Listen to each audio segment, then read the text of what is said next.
Delicious, meat nutritious, and the snack that packs a real protein punch, Wonderful Pistachios. Each 1 ounce serving has 6 grams of protein, giving you over 10% of your daily value and making Wonderful Pistachios one of the highest protein nuts out there. But perhaps more than that, I love all of the flavors they have. Their sea salt and vinegar ones are my favorite when I'm craving that flavor, but still want to keep it healthy. But that's just the tip of the iceberg.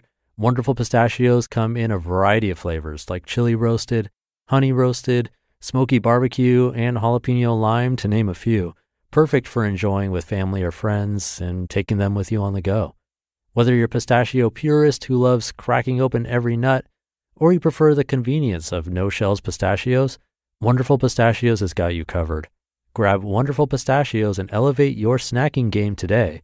So fill up with a healthy snack when hunger strikes. Visit wonderfulpistachios.com to learn more. That's wonderfulpistachios.com. It's a Minimalist Monday edition of Optimal Living Daily, episode 3219. How to Let Go of Possessions and Stop Making It Complicated. Both by Leo Babauta of Mnmlist.com. And I'm Justin Malik, your narrator. I read to you from some of the best blogs in the world every day, covering personal development and growth, lifestyle, minimalism, and more. And I have 2 posts today, both from Leo Babauta. So let's get right to them and continue optimizing your life. How to Let Go of Possessions by Leo Babauta of Mnmlist.com. One of the hardest things about becoming minimalist for most people is letting go of possessions. It's tough, I won't lie. Letting go can be an amazing release, and when you do, you'll feel liberated and light.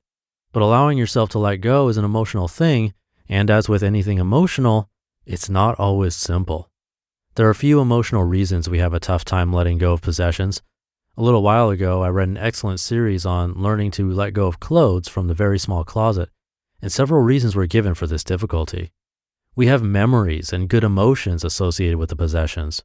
We spent money on the items, which meant we missed other opportunities to spend that money, and we hate thinking of the missed opportunities.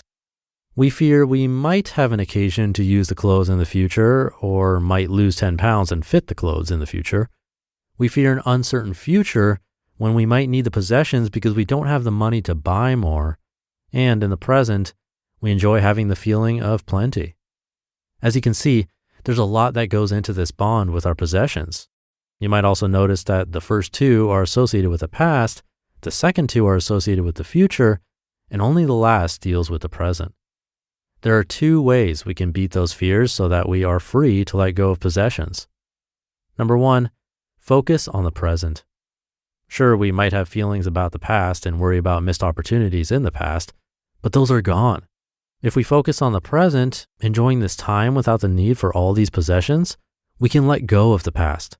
Be happy now, not tied to memories or missed opportunities of the past. If we get stuck in the past, we are missing the opportunities of the present. And fears of an uncertain future can also be banished if we focus on the present. The future hasn't arrived yet.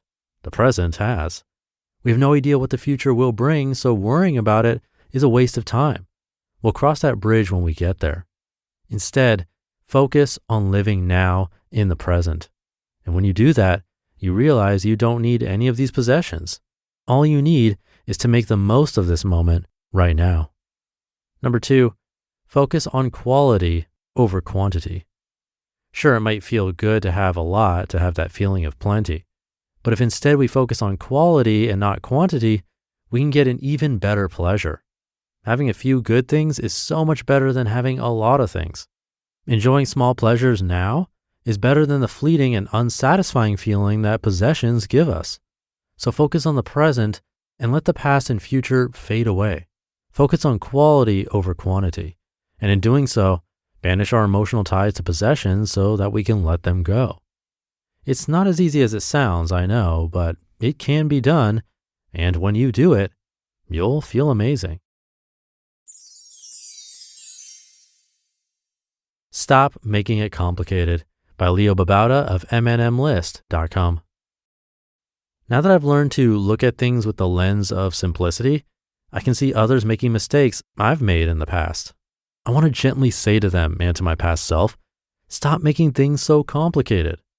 I'm not going to criticize how other people do things in this post, but rather talk about things I did wrong in the past. The biggest problem came when starting a new endeavor, starting running, trying to get organized or productive, starting blogging, getting out of debt, even the act of simplifying. I'd always make things so complicated. Looking back on it, I either want to cringe or laugh. And yet, I know that life is a learning process, and those early mistakes helped me to get to where I am. Even now, I make tons of mistakes, learning as I go. Example 1, I wanted to be more productive, so I learned GTD, Getting Things Done, an excellent book by David Allen. I bought tools that other GTDers recommended, set up a series of lists, tried out a couple dozen different software and paper approaches to lists. Every GTDer knows this problem. GTD and many other productivity systems can end up being complicated.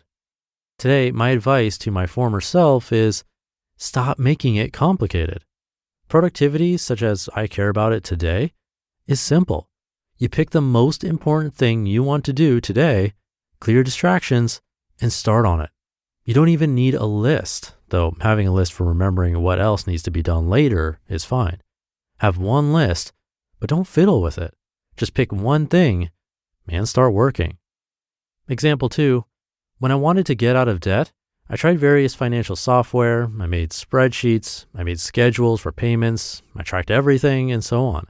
It was complicated, believe me. Now I know it's simple. First, stop the unnecessary spending. I know, easier said than done, but once you learn to recognize it and stop your impulse urges, it's not complicated. Second, put everything you can to one debt at a time, first creating an emergency fund of at least $500. Pay off that one debt, then pay off the next. And example 3, when I started blogging in January 2007, I looked at dozens of different blogging platforms and software, themes, ad platforms, ebooks, articles on every possible blogging topic. This is natural as I was just learning the field. But today I know it's simple. You pick a topic and write, then hit publish. Share your stuff via Twitter or Facebook if you like, but don't worry so much about that. Just write interesting and or useful stuff and people will find you eventually. Just write and publish. When you start something new, sure, there's a learning process, but also realize that while the learning is good, the doing doesn't have to be complicated at all. Find the simplest way to do things and just start doing it. You'll learn by doing. You just listened to the posts titled, How to Let Go of Possessions and Stop Making It Complicated, both by Leo Babauta of Mnmlist.com, and I'll be right back with my commentary. Thank you to Leo. This is so true for me, that second article at least. I feel like I wrote some of this article because I related to it so much. Like when starting a business, when I see others, I feel the same way. I want to tell them to not get bogged down in the details of what kind of company structure to set up or working on a logo and business cards. Just see if you can sell something.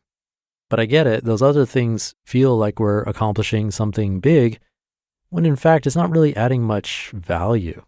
Definitely not adding to the bottom line of the company, and in fact doing the opposite because there's a cost to make those business cards or to set up that LLC.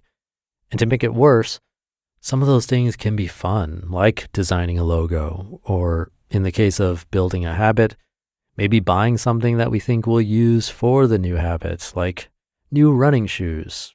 That's the fun part.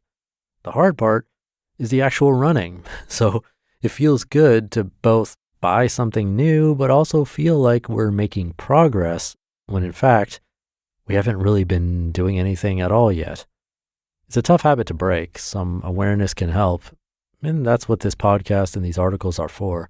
Hopefully they can help us do things that truly matter and we can cut out the rest.